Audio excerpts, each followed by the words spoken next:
So I grew up here in Nashville. My dad's a songwriter, my mom's a preacher. So I grew up in a really creative house. There was always guitars around. It was always inspiring. I never knew I was going to be an artist, but I always knew I was going to be creative. And so whether I was painting or drawing or sculpting, I just always had a creative energy. But sophomore year of college, I went through kind of a significant breakup, and it really kind of led to just a ton of songs coming out. And I fell in love with the craft of songwriting. I fell in love with just the lyrics and the melodies, and I felt like nobody else could tell my story like I can tell my own story. So the artist thing kind of came naturally. And, you know, I feel like it's actually been like the hardest part of being an artist for me has been like stepping out and becoming an artist. But this past few years has been fun. It's just been amazing going out on the road and traveling and just loving what I'm doing. I feel like the Patient EP is super important for me because it was the first time I kind of like really helped A&R 5 or 6 songs that collectively represented me as an artist. So I love each and every one of those songs, and they're all really fun to play live, and that's the whole point, is like they're fun to play live, and that's what I wanted to make sure. But on this past Hunter Hayes tour and this, you know, this whole year so far, a song called I Still Do has been my favorite. It's just because it's so fun to sing, and also it has like these soaring falsetto melodies that are my favorite thing in the world. So I love that song.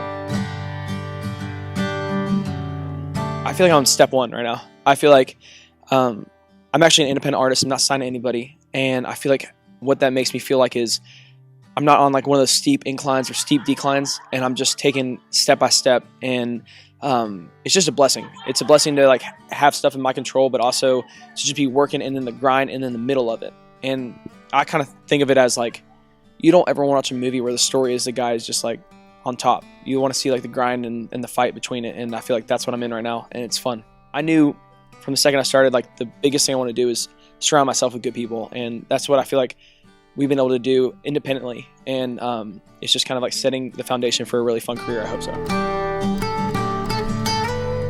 My mom's work with Thistle Farms is so important to me.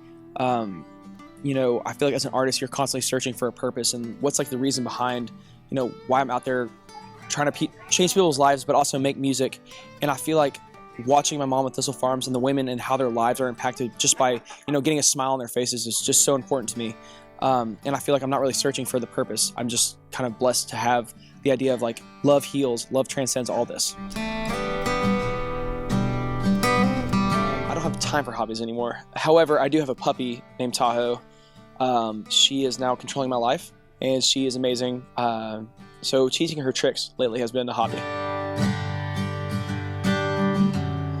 Favorite thing to do in Nashville is get home, rest, and eat as much food as possible. I've actually become obsessed with ramen. And if you guys want to try a really good place, go to Otaku. It's really, really good. Or 210 Jack. And so I like exploring food. Yeah, my tattoos. Almost everything here is like family oriented. Like Thistle Farms, I have a big thistle here. The peonies are for my grandma. This is for my grandparents passed away, so this is the date they got married. They were together 60 years and like passed away only like 5 days away from one another. So it's an example of true love. Roses are for them as well. This is my mom, preacher hand with her signature. A hummingbird for hummingbird. And then this is all just from touring and stuff.